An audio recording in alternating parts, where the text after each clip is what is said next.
Secretary और सदर की सीट जो है इंतहाई इंपॉर्टेंट इसलिए होती है क्योंकि बार का जो पूरे का पूरा निज़ाम नस्क है ये इन दो अफराद के जेरे असर एक किस्म का होता है। जो सदर की सीट है वहां पर भी मुकाबला जो है वो बड़ा टफ है। आज से कुछ दिन कबल जो था ये मुकाबला ऑलमोस्ट वन साइडेड था। मैं यहाँ पर आके हैरान भी हुआ हूँ मुख्तलिफ वकला की जब मैंने राय मालूम की तो सदर की सीट के ऊपर जो है बड़ी कंफर्टेबल पोजीशन में एक उम्मीदवार है। सेक्रेटरी की सीट पर देखा जाए यहाँ पर राना अली अहमद मंज साहब जो थे वो बड़ी अच्छी कंफर्टेबल पोजीशन में थे, लेकिन उसके बाद दो उम्मीदवार जो हैं उन्होंने इस मुकाबले को एक किस्म का बनाया है। और एक बहुत जो खास बात, चनाब क्लब की जो रीत है, चनाब क्लब की जो रस्म रवाज है वो अब फैसलाबाद बार के इलेक्शंस में भी नमूदार होना शुरू हो गई है। डिस्ट्रिक्ट बार फैसलाबाद के इलेक्शंस जो हैं इस वक्त अपनी पीक पर पहुंच चुके हैं और आज का पूरा दिन मैंने यहाँ कचहरियों में गुजारा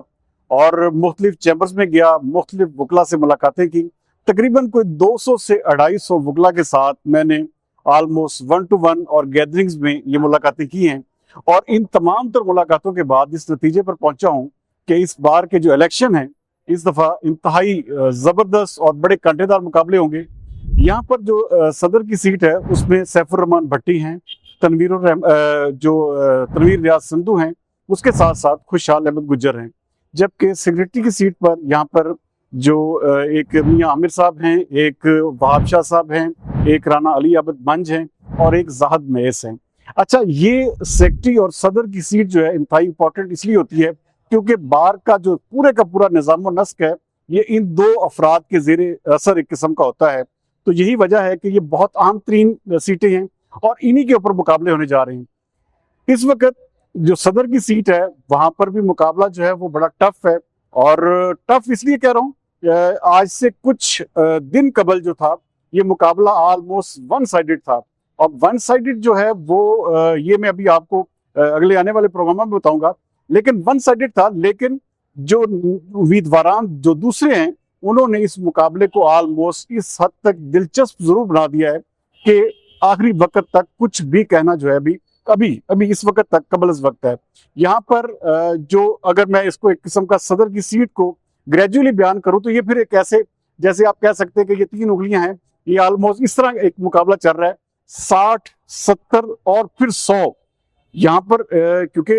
ये मैं यहाँ पर आके हैरान भी हुआ हूँ मुख्तलिफ वकला की जब मैंने राय मालूम की तो सदर की सीट के ऊपर जो है बड़ी कंफर्टेबल पोजीशन में एक उम्मीदवार हैं। लेकिन जारी बात है ये हमारा प्राइमरी प्रोग्राम है, हम यहाँ पर मजीद इसके सर्वेस करेंगे, मजीद यहाँ के जो वकला बरादरी है उनसे मुलाकातें करेंगे और फिर जो अगला व्लॉग होगा उसमें ग्रेजुअली फिर उस कैंडिडेट का नाम भी बताएंगे। लेकिन अभी तक जो मुकाबला है वो 60, 70 और 100 ये तीन उम्मीदवार हैं। जबकि सेक्रेटरी की सीट पर देखा जाए तो सेक्रेटरी की सीट पर जो है ये पहले आज से कुछ 10 दिन कबल यहाँ पर राना अली अहमद मंज साहब जो थे वो बड़ी अच्छी कंफर्टेबल पोजीशन में थे, लेकिन उसके बाद दो उम्मीदवार जो हैं उन्होंने इस मुकाबले को एक किस्म का बनाया है क्योंकि उन्होंने बड़ी अच्छी गैदरिंग्स की जिनमें मियां आमिर हैं, उसके साथ साथ सैयद वहाब शाह हैं और फिर एक और उम्मीदवार जाहिद महस हैं। ये सेक्रेटरी की सीट जो है ये इस वक्त अगर अभी इसका अगर कोई देखा जाए तो ये सीट जो है ये कोई 5-5, 10-10% के मार्जिन पर खड़ी है।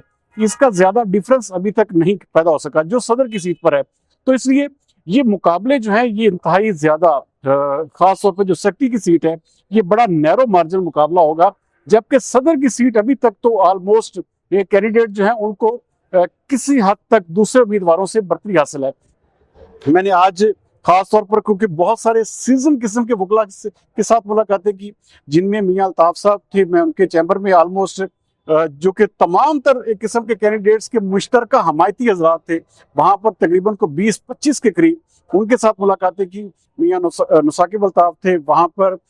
हमारे इरफान चीमा साहब थे, उसके साथ साथ और भी बहुत सारे दोस्त थे जिनके साथ वहां पर मुलाकातें हुई और मियां रिफत अदरीस और फिर इसके साथ साथ और भी बहुत सारे एक किस्म के वो जयद वकला जो यहाँ पे बार में एक किस्म का बहुत अच्छी पहचान रखते हैं, जिनका एक खातिर खा वोट बैंक मौजूद है। तो इन तमाम तर वकला जो कि मुख्तलिफ कैंडिडेट्स की हिमायत कर रहे हैं, मिलने के बाद इस नतीजे पर जरूर पहुंचा कि यहाँ पर आपको जो भी उम्मीदवार है उसको अपना फुटवर्क भी बेहतर करना होगा, उसको अपनी लोगों के साथ मेल मिलाप भी बेहतर करने होंगे। यहाँ पर प्रॉब्लम सबसे बड़ी ये है कि हम लोग जब इलेक्शन लड़ रहे होते हैं तो हम बहुत सारी चीजों को जो है वो भूल जाते हैं। और एक बहुत जो खास बात में इसकी तरफ जो मुझे यहाँ पर आकर अंदाजा हुआ कि चनाब क्लब की जो रीत है, चनाब क्लब की जो रस्म रिवाज है, वो अब फैसलाबाद बार के इलेक्शंस में भी नमूदार होना शुरू हो गई है। और किसी हद तक आप अंदाजा करें कि यहाँ पर इवन देन छोटी छोटी बातों पर भी हम देखें, मैं अक्सर बात करता हूँ कि जब एक वकील या कोई भी शख्स जो है, एक आम आदमी जब जनरल इलेक्शन में एक आटे के थैले के ऊपर वोट देता है तो हम उसको चोर कहते हैं, जबकि जब एक पढ़ा लिखा आदमी जो है वो कोई तोहफा ले या किसी तरह का खाना या किसी तरह की और इस तरह की डिमांड के साथ जो है वो करे, तो फिर हमें इतना जरूर सोचना चाहिए कि हम आखिरकार किस तरह बढ़ रहे हैं। हमें विजन के साथ और एक डेडिकेशन के साथ, एक प्रोफेशनलिज्म के साथ जो है वो अगर उसको मलूज़े खातर रख के हम कैंडिडेट का चुनाव करें तो मेरे ख्याल में ये बहुत सारे ये जो चुनाव क्लब की किस्म की रस्म रिवाज है इसको खत्म भी किया जा सकता है। तो बहरहाल ये बड़े ही दिलचस्प और कांटेदार मुकाबले होने जा रहे हैं और इसके हवाले से अब हमारे एक मैराथन प्रोग्रामों का आगाज होगा। हम यहाँ पर फील्ड के सर्वेस भी करेंगे और इन तमाम जो उम्मीदवार हैं इनके विजन और इनकी सोच और इनकी अप्रोच और इनका डिवोशन, डेडिकेशन सब आप तक पहुंचाएंगे। हमारे साथ जुड़े रहिएगा। फैसलाबाद डिस्ट्रिक्ट बार का इलेक्शन जो है इंशाल्लाह ताला हम आपके साथ लम्हा बे लम्हा आपकी हाजिर होते रहेंगे। अगले प्रोग्राम तक सरदार अमीर जतोई को दीजिए इजाजत। पाकिस्तान जिंदाबाद।